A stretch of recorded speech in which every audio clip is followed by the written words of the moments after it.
आइए सुनते हैं रवींद्रनाथ टैगोर के लिखे उपन्यास आंख की किरकिरी का तीसरा भाग। राजलक्ष्मी अपनी जन्मभूमि में पहुंच गईं।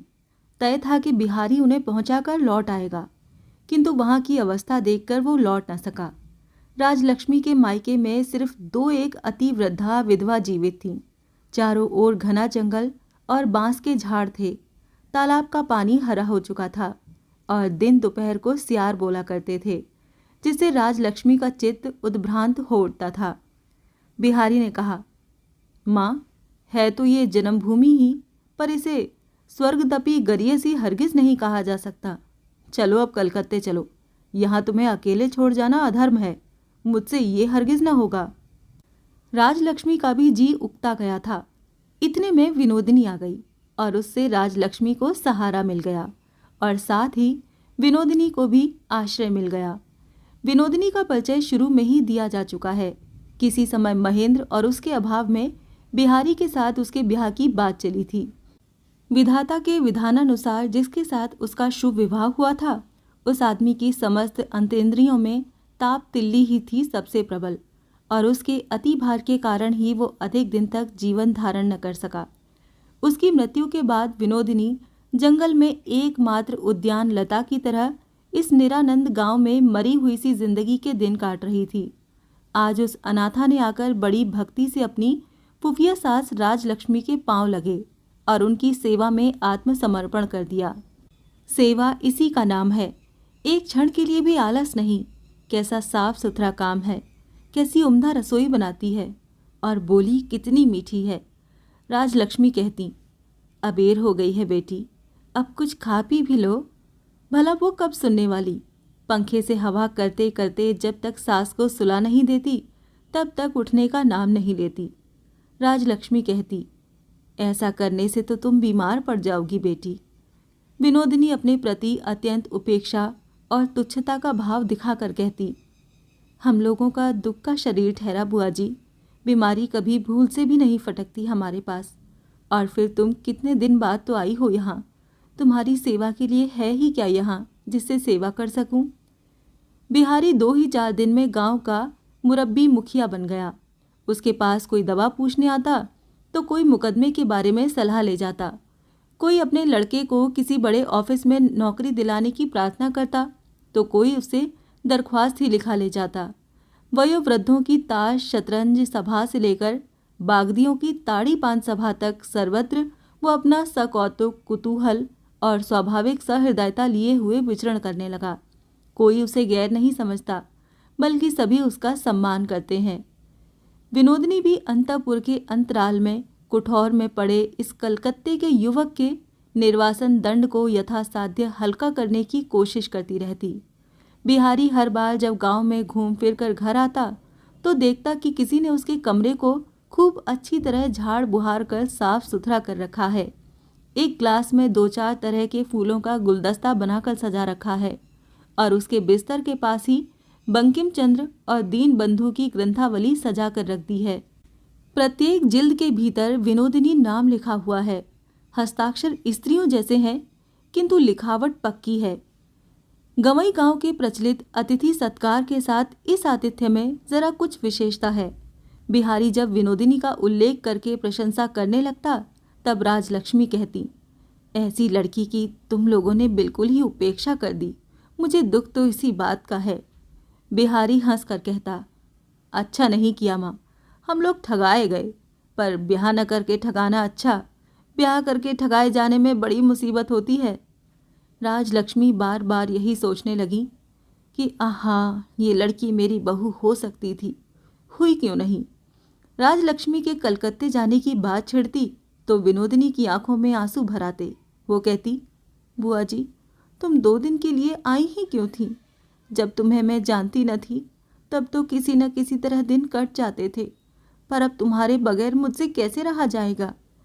राजलक्ष्मी मन के आवेग में कह डालती, बेटी, तू मेरे घर की बहू क्यों नहीं हुई, तब तो मैं तुझे छाती से लगा कर रखती। ये बात सुनकर विनोदिनी मारे लज्जा के किसी काम के बहाने वहां से उठ के चली जाती। राजलक्ष्मी को आशा थी कि कलकत्ते से उनके पास अनुनय विनय भरा करुण पत्र आएगा और उसकी वो प्रति क्षण प्रतीक्षा कर रही थी। उनका महेंद्र जन्म से लेकर अब तक कभी इतने दिन माँ को छोड़कर अकेला नहीं रहा, और अब तो निश्चय ही इतने दिन के विच्छेदन ने उसे अधीर कर दिया होगा। राजलक्ष्मी अपने रूठे हुए लड़के की तरफ से लाड़ और उल्हाना से भरे प्रार्थनापूर्ण पत्र के लिए त्रसित और उत्कंठित हो रही थी। महेंद्र का पत्र आया, किंतु बिहारी के नाम। उसने लिखा है, आशा है माँ बहुत दिनों बाद जन्मभूमि जाकर बहुत प्रसन्न और सुखी होंगी। माँ ने सोचा, बेटा अभी तक रूठा हुआ है, इसी से लिखता है प्रसन्न होंगी, सुखी होंगी। अभागिनी माँ भला बेटे के बिना कहीं भी प्रसन्न रह सकती है, सुख से रह सकती है? फिर वो बिहारी से पूछने लगी, फिर आगे क्या लिखा है महेंद्र ने? जरा पढ़ के सुना तो बेटा। बिहारी ने कहा, आगे और कुछ भी नहीं लिखा माँ, और चिट्ठी को मुट्ठी में मोड़ मरोड़ कर एक किताब की जिल्द के भीतर रखकर घप से उसे एक कोने में फेंक दिया। भला अब राजलक्ष्मी कैसे स्थिर रह सकती थी?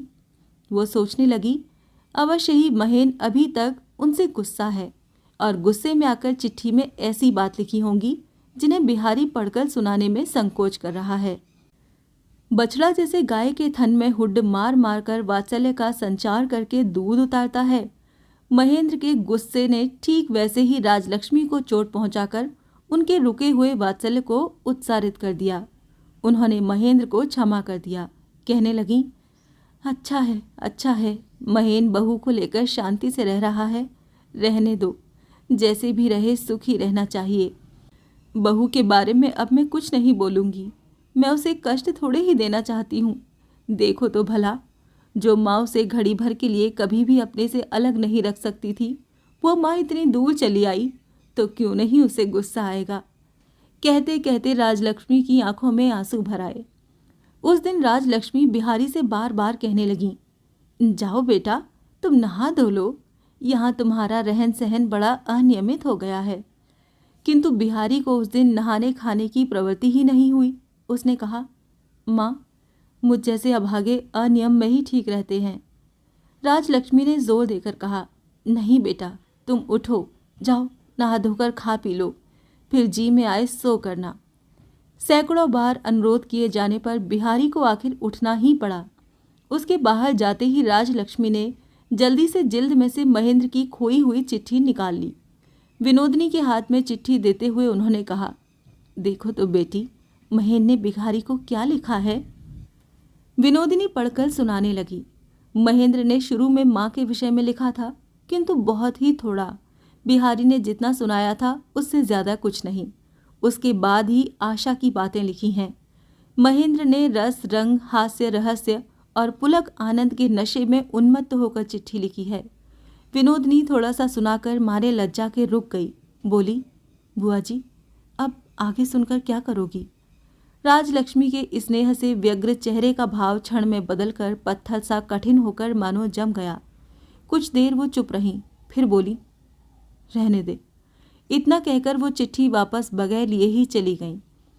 विनोदिनी उस चिट्ठी को लेकर अपनी कोठरी में चली गई और भीतर से किवाड़ बंद करके बिस्तर पर बैठकर उसे पढ़ने लगी। चिट्ठी में विनोदिनी को क्या रस मिला सो तो वही जाने, किंतु वो कौतुक रस हरगिज नहीं था। चिट्ठी को बार बार पढ़ते पढ़ते उसकी आंखें दोपहर की गर्म बालू की तरह जलने लगीं और उसकी सांस मरुभूमि की लू की तरह गर्म हो उठी। बार बार उसके मन में यही एक बात चक्कर काटने लगी कि महेंद्र कैसा है, आशा कैसी है, महेंद्र और आशा का प्रेम कैसा है। चिट्ठी को अपनी छाती के पास दबाकर वो पैर फैलाए दीवार के सहारे बैठी हुई बहुत देर तक सामने के आकाश की ओर देखती रही। बिहारी तलाश करता रह गया, किंतु महेंद्र की चिट्ठी उसे नहीं मिली। उसी दिन दोपहर को अकस्मात अन्नपूर्णा आ पहुंची। दो संवाद की आशंका से सहसा राजलक्ष्मी की छाती कांप उठी। कुछ पूछने की उन्हें हिम्मत ही न पड़ी। अपना सफ़ेद फक मुंह लिए वो अन्नपूर्णा के मुंह की तरफ देखती रहीं। अन्नपूर्णा ने कहा, जीजी, कलकत्ते में सब राजी खुशी है। राजलक्ष्मी ने कहा, तो तुम यहाँ कैसे? जीजी, तुम अपनी घर गृहस्थी आप जाकर संभाल लो, मेरा अब घर गृहस्थी में मन नहीं लगता। मैं काशी जाने के लिए घर से रवाना हो चुकी हूँ, इसी से तुम्हारे पाँव लगने आई थी। जान में अनजान में बहुत कसूर बन पड़े हैं मुझसे, सो सब माफ़ कर देना जीजी। और तुम्हारी बहू, कहते कहते उनकी आंखों से आंसू गिरने लगे। अभी वो बच्ची है, उसकी माँ नहीं है, बाप नहीं है। वो दोषी हो या निर्दोष हो, वो है तुम्हारी ही। कहते कहते उनका गला रुक आया। आगे वो कुछ न कह सकीं। राजलक्ष्मी व्यस्तता के साथ देवरानी के स्नानाहार की व्यवस्था करने चली गईं। बिहारी खबर पाते ही गदाई घोष की चौपाल से भागा भागा घर आया और चाची के पांव छूकर कहने लगा, नहीं नहीं चाची, ये कैसे हो सकता है? हम लोगों की ममता छोड़कर तुम काशी चली जाओगी? ये नहीं हो सकता। अन्नपूर्णा ने आंसू रोकते हुए कहा, अब तू मुझे रोकने की कोशिश न कर बिहारी, मेरे बिना कोई काम नहीं रुकेगा। तुम सब खुश रहो, सुखी रहो, इसके सिवाय मुझे और क्या चाहिए? बिहारी कुछ देर चुप बैठा रहा और फिर बोला, महेंद्र का भाग्य ही खराब है, उसने तुम्हें भी विदा कर दिया।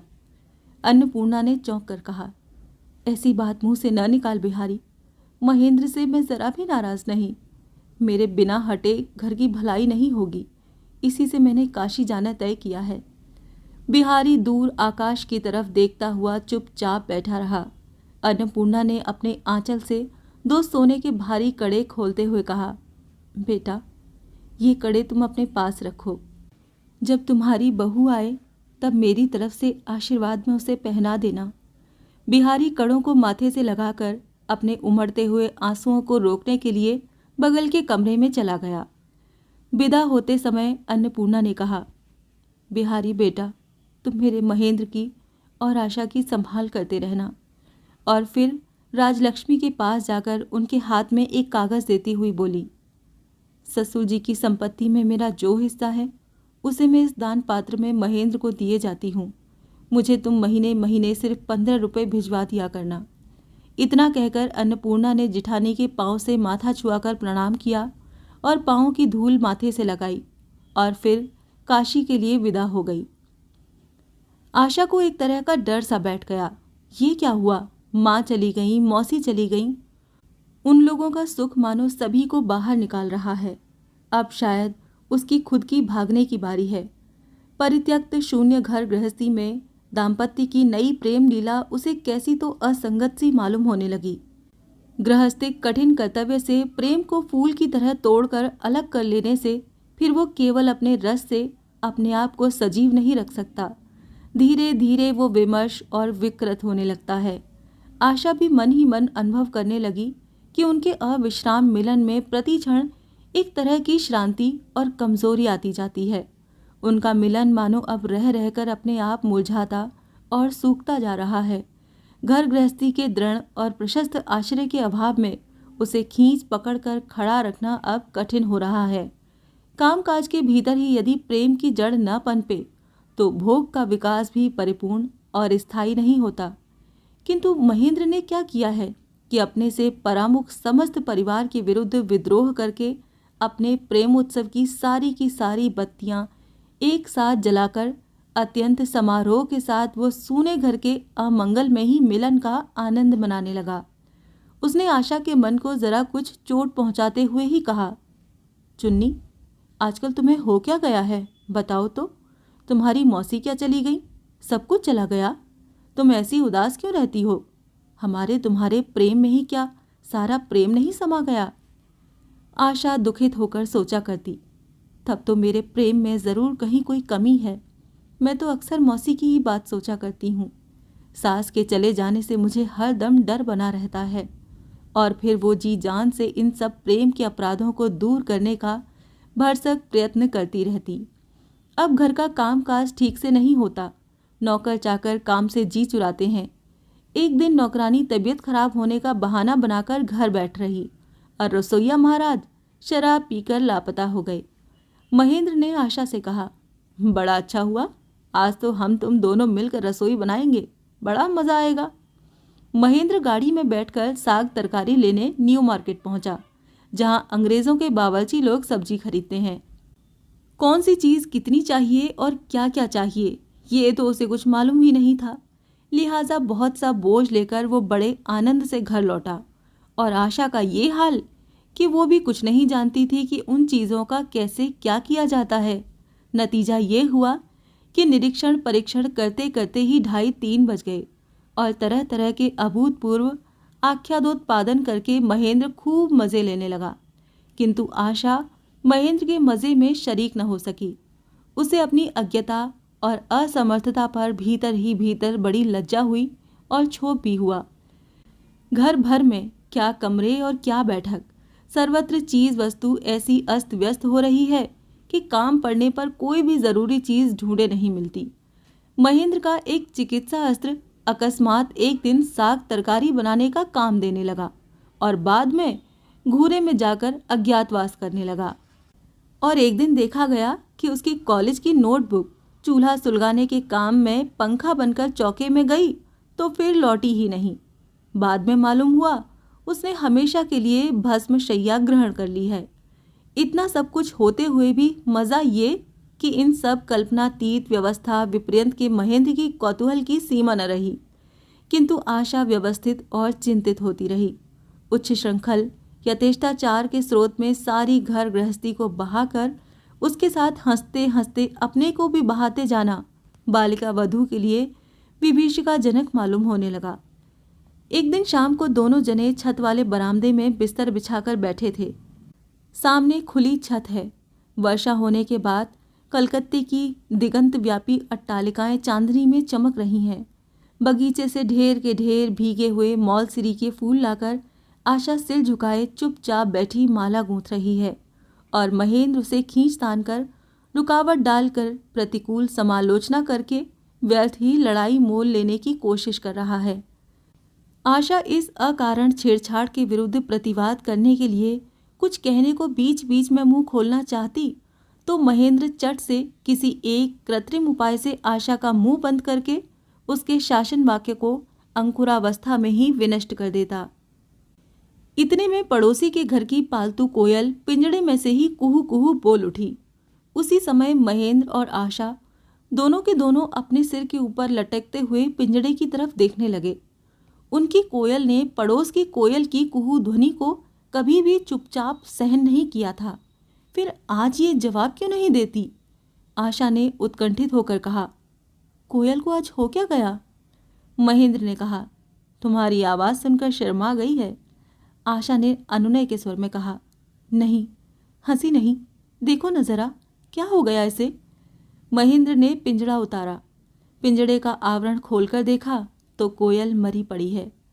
अन्नपूर्णा के चले जाने के बाद नौकर छुट्टी लेकर चला गया था, फिर किसी ने उसकी खबर ही नहीं ली। देखते देखते आशा का चेहरा म्लान हो गया। उसकी उंगलियां रुक गईं। फूल जहां के तहां पड़े रह गए। महेंद्र के मन को चोट न पहुंची हो सो बात नहीं, किंतु असमय में रंग में भंग होने की आशंका से बात को उसने हंसी में उड़ा देने की कोशिश की। बोला, चलो अच्छा ही हुआ, मैं डॉक्टरी करने जाता और ये कुहू कुहू करके तुम्हें जलाती रहती। इतना कहकर उसने आशा को अपने बाहुपाश में आबद्ध करके पास खींचने की कोशिश की, किंतु आशा ने धीरे से अपने को छुड़ाकर आंचल में भरे सारे के सारे फूल फेंक दिए।